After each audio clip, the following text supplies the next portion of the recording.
মনা, ও মনা, উঠ বাবা, সকাল হয়ে গেছে, আর ঘুমাস না।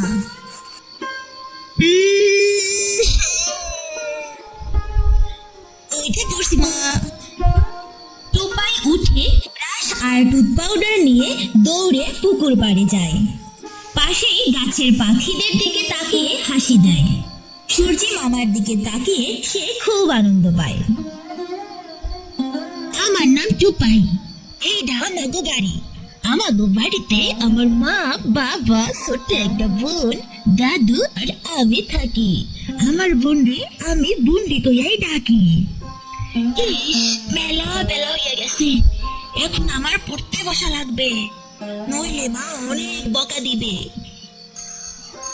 এত গাছে তোতা পাখি, ডালিম গাছে বউ, এত ডাকি তবু কথা কও না কেন বউ? ওরে বুন্ডি, একটু আস্তে পড়। হ্যাঁ হ্যাঁ, ঠিক আছে দাদা, আচ্ছা আসতে পড়ি, ঠিক আছে।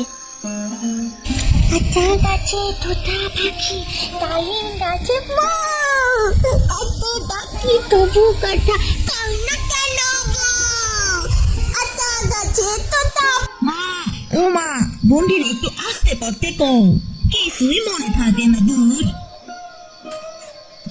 মনি, মনি, আস্তে পড়াশোনা মনি, দাদাকে পড়তে দাও, ওকে ডিস্টার্ব করো না।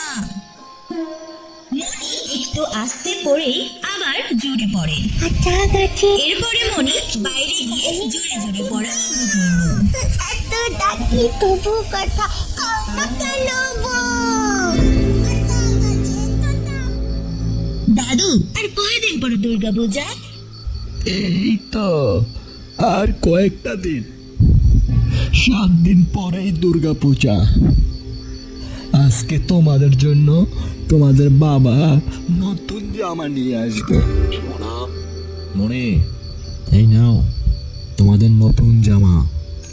নতুন জামা, হুরি, কি মজা কি মজা। টুপাই ও মনি আনন্দে জামা নিয়ে নাচতে শুরু করলো।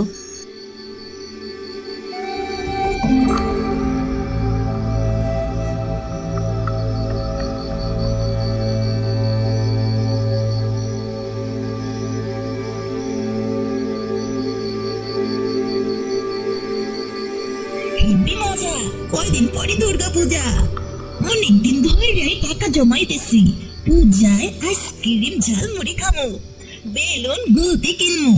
হাটের দিনে দাদুর কাছ থেকে 4 আনা করে টাকা জমাইছি।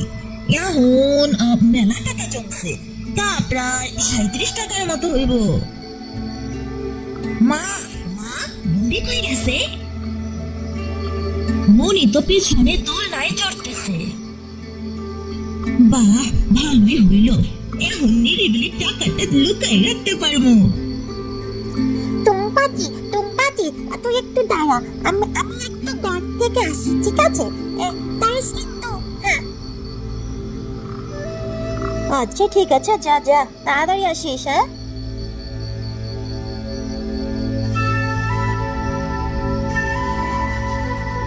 খাটের বিছানার তলে একটা ওয়াটার কালারের ব্যাগের মধ্যে টাকা লুকিয়ে রাখছে টুপাই, আর সেই দৃশ্যটি আড়াল থেকে দেখে ফেলে মনি। টাকার ব্যাগটা কোথায় লুকিয়ে রেখেছে সেটা যখনই দেখতে পায় মনি, ঠিক তখনই সে সিদ্ধান্ত নেয় যে করে হোক ওই টাকার ব্যাগটা তার চাই। এরপরে ওর দাদা যখন ঘর থেকে চলে গেল, তখনই চুপ করে মনি ঘরের ভিতর ঢুকে পড়ল। ঘর থেকে ঢুকেই সে বিছানার নিচ থেকে সেই টাকার ব্যাগটি নিয়ে নিল এবং চুপ করে ঘর থেকে চলে গেল। আর এটা ওর দাদা জানতেও পারল না।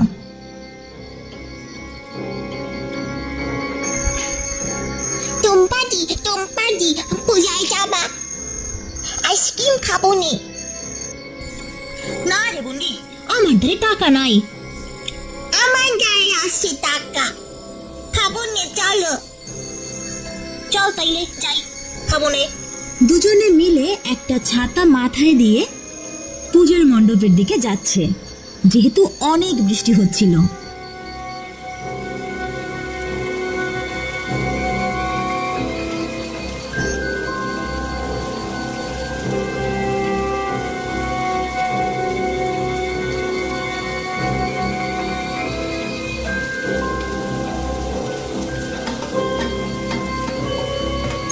আচার মণ্ডপ, ঝালমুড়ি, মিষ্টির, বেলুনের দোকানপাট, লোকজনের জমায়েত।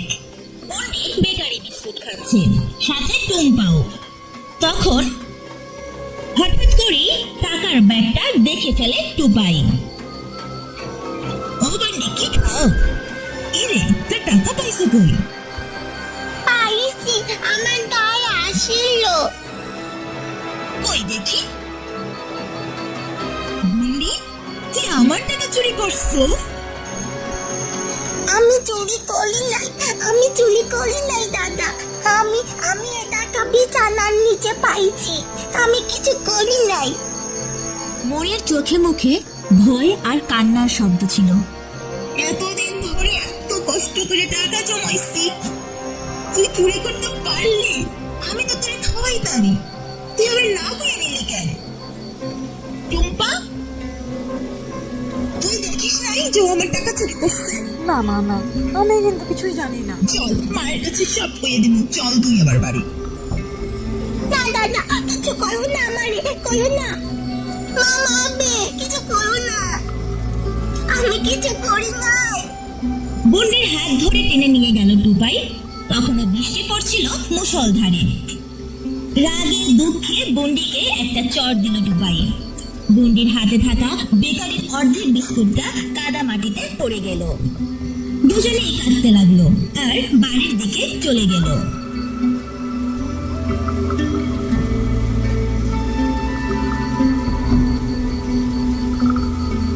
মা, ও মা, দাদু, এদিকে আসো।